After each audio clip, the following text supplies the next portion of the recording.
Olá! Sabe, projetar um banco de dados é quase como criar a planta baixa para um mundo digital.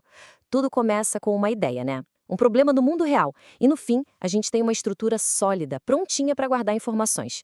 Vamos mergulhar nessa jornada? Essa é a grande questão, não é mesmo? A gente tem um negócio, um processo, alguma coisa que precisa de organização. Mas como é que isso vira um banco de dados funcional? É exatamente esse caminho que a gente vai desvendar agora. E aqui está o nosso mapa. O caminho não é aleatório, não. Ele é dividido em 4 fases bem claras. Cada uma delas leva a gente um passo mais perto, do abstrato para o concreto, garantindo que o resultado final seja exatamente o que precisa ser. Então, nossa primeira grande parada, o projeto conceitual. Pense nisso como o primeiríssimo esboço de um arquiteto, sabe? É aqui que a gente traduz conversas e necessidades num desenho que todo mundo, da equipe técnica até o cliente, consegue olhar e falar: é isso aí que eu queria. Para deixar tudo mais prático, vamos a um estudo de caso. Uma escola de treinamentos de TI. Imagina que a gente sentou com o pessoal de lá e eles listaram essas necessidades. Basicamente a lista de desejos deles que a gente precisa transformar em estrutura. E aqui a mágica acontece. Aquela lista de texto se transforma nisto aqui, um diagrama entidade-relacionamento, ou simplesmente DER. Olha só como ele pega as ideias soltas e organiza tudo visualmente. De repente, o plano começa a fazer sentido de verdade. Vamos analisar esse diagrama em partes. O primeiro elemento, o mais fundamental, é a entidade.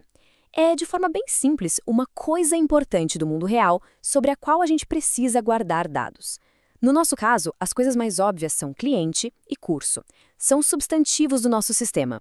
Sozinhas, as entidades não fazem muita coisa, né? Elas precisam interagir. E é aí que entra o relacionamento, representado pelo losango no diagrama. Ele é a ação, é o verbo que conecta as entidades. Um cliente faz uma inscrição em um curso. Essa conexão é crucial. E, finalmente, os detalhes. Os atributos são as características específicas que descrevem as nossas entidades e os relacionamentos. O nome do cliente, a carga horária do curso, a data em que a inscrição foi feita, são essas as informações que de fato vão ser armazenadas. E por que todo esse trabalho de desenhar? Bom, como dizem os mestres El-Masri e Navate, esse diagrama é a nossa referência. Ele garante que todo mundo entendeu tudo direitinho e que não há contradições. E o mais importante, isso tudo antes de escrever uma única linha de código. É tipo um contrato visual. Certo. Com o nosso esboço aprovado, é hora de organizar o plano. A gente avança agora para o projeto lógico, onde aquele desenho conceitual se transforma numa planta baixa, mais detalhada, mais estruturada. Percebe a transformação? Os nossos retângulos e losangos agora viraram tabelas. Cliente virou uma tabela, curso virou outra, e até o relacionamento inscrição se transformou numa tabela para conectar as outras duas. Essa é a fundação de um banco de dados relacional. O ponto mais importante aqui é a independência.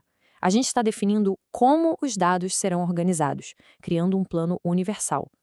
Este modelo funcionaria para qualquer tecnologia, seja Postgre, MySQL, qualquer outra. Primeiro, a gente define a estrutura, depois a gente escolhe a ferramenta. E agora, a fase final do nosso projeto, o modelo físico. É aqui que a gente escolhe os materiais de construção, sabe? A gente pega aquele plano lógico e adiciona todos os detalhes técnicos para poder implementar de verdade. Olha só o que foi adicionado. Agora temos tipos de dados, como o int para números e char para texto. E o mais importante, as restrições. A APK, a chave primária, garante que cada registro seja único. E a FK, a chave estrangeira, é o que de fato cria os links entre as tabelas. Tudo isso é específico para o sistema de banco de dados que foi escolhido. E essa imagem, nossa, ela ilustra perfeitamente o final de todo o processo. À esquerda, a nossa planta baixa final, o modelo físico. À direita, o código SQL exato gerado a partir dela. O visual se tornou instrução. O plano virou realidade. É a passagem do o quê para o como. Fantástico. Ok, agora que a gente viu o fluxo completo, que tal aprofundar em alguns detalhes mais avançados do DR? Coisas que deixam nossos modelos ainda mais precisos e robustos. Vai ser uma masterclass bem rápida. Primeiro, cardinalidade de atributo. Essa tabela pode parecer complexa, mas a ideia é simples. É sobre definir regras para os dados. A informação é obrigatória ou opcional? Pode ter um ou múltiplos valores? Por exemplo, um cliente tem que ter um nome e só um. Isso é 1,1, obrigatório e único. Mas ele pode ter vários telefones. Isso seria 1,n, obrigatório e multivalorado. Simples, né? Agora um conceito bem interessante, o autorrelacionamento. Acontece quando uma entidade se conecta a ela mesma. Pensa assim, uma disciplina de faculdade pode ter um pré-requisito, que também é outra disciplina. O modelo mostra exatamente essa relação, onde uma disciplina é liberadora e a outra é liberada. Bem útil. E se uma ação conectar 3 coisas ao mesmo tempo? Para isso, existe o relacionamento ternário. Imagina que um docente orienta um aluno em um projeto. A orientação só existe com a presença dos 3 juntos, certo? O diagrama mostra exatamente como modelar essa situação mais complexa. E, por fim, a especialização. Isso é usado para modelar hierarquias. Pense que um docente é um funcionário, um analista também é um funcionário. O funcionário é entidade genérica, com os atributos que são comuns a todos, como nome e CPF. Isso é ótimo para evitar repetição. Os dados específicos de cada um, como a graduação do docente, ficam só onde precisam estar. E para fechar, fica uma reflexão. A gente passa por todo esse processo para traduzir o mundo real em código. Mas essa tradução é sempre perfeita? Quão fielmente o nosso modelo de dados, a nossa planta baixa digital, consegue representar a complexidade e as nuances de um negócio de verdade? Fica aí a questão para a gente pensar.